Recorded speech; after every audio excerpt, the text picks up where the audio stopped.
Ciao a tutti, sono Alessandra e oggi vi accompagnerò alla scoperta di Bologna. Sono uscita dalla biglietteria del Teatro Comunale, l'unica parte aperta, perché attualmente è chiuso per restauro, ma nel 2026 riaprirà in tutto il suo splendore. Bologna è una città dinamica e multiculturale, grazie agli studenti universitari. Da non trascurare anche l'importanza dei suoi portici, che in una giornata come oggi ci hanno protetti dalle intemperie e ci hanno permesso di andare a spasso per la città. Ci troviamo nell'Archiginnasio, che dal 1563 è stata la prima sede fissa dell'Università di Bologna. È stata progettata da Antonio Morandi, detto il Terribiglia.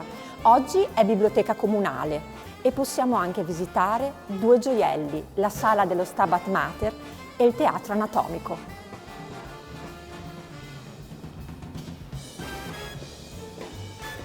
Ci troviamo all'interno del teatro anatomico, dove per amor di scienza venivano dissezionati i cadaveri. Le lezioni si tenevano prettamente d'inverno.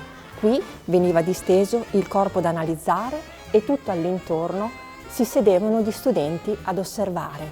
La struttura è stata progettata da Antonio Paolucci ed è interamente in legno.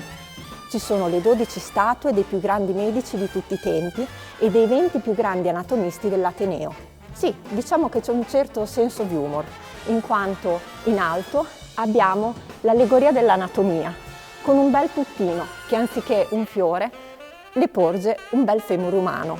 Degni di nota sono gli spellati, sculture di Ercole Lelli, che racconta che per renderli così veritieri ci sono venuti ben 50 cadaveri.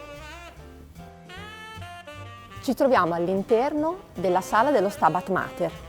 Come potete ammirare, nelle pareti è un tripudio di stemmi araldici. Sono gli stemmi delle famiglie, degli studenti e dei professori che si sono susseguiti qui nel corso del tempo. Il nome così particolare è preso dall'opera di Gioacchino Rossini, lo Stabat Mater, che nel 1842, per la precisione il 18 marzo, venne eseguito per la prima nazionale proprio qui.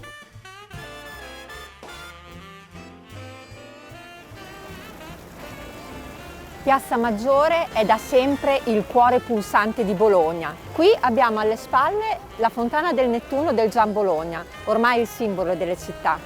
Ma più oltre c'è il Palazzo di Re Enzo, che prende il nome dal figlio di Federico II, che fu catturato dopo la battaglia di Fossalta. Una leggenda lega il palazzo a una torre, proprio là, si chiama Torre Scappi. Leggenda narra che Enzo tentò di scappare nascondendosi all'interno del tino di vino di un brentatore, ma non aveva fatto i conti con una signora che si affacciava da una finestra poco distante. Il povero Enzo fu riacciuffato e riportato all'interno della sua prigione. C'è un'altra torre molto importante che si affaccia su Piazza Maggiore, è la Torre dell'Arengo, una torre del 1200 che è sospesa sopra un voltone, detto dei notai.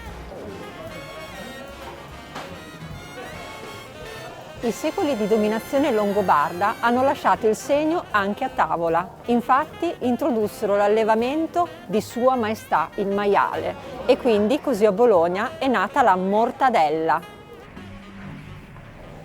I bolognesi a tavola non scherzano. Qui è il paradiso della pasta fresca. Si può partire da una tagliatella con ragù e poi c'è il tortellino, il capolavoro, l'ombelico di Venere. Una pasta all'uovo ripiena di prosciutto crudo, mortadella la più buona, parmigiano e noce moscata, piccolo e talmente perfetto che la vera sdora lo chiude avvolgendolo intorno al mignolo.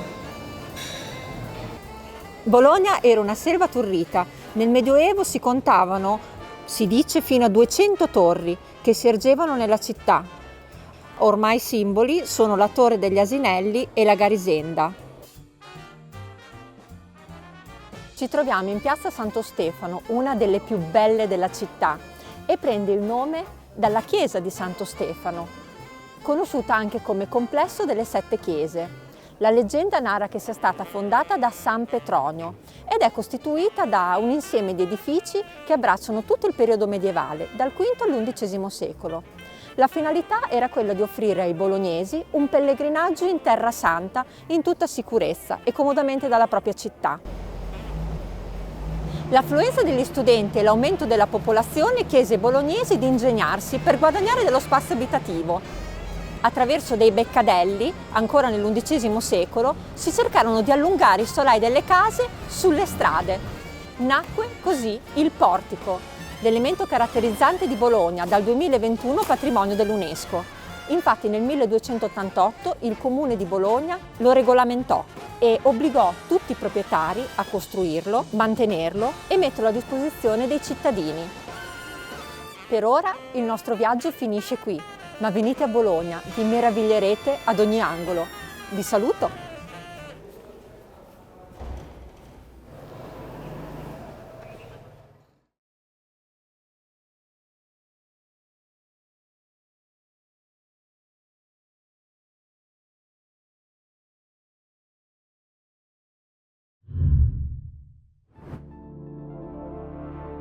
Opera streaming in the heart of opera.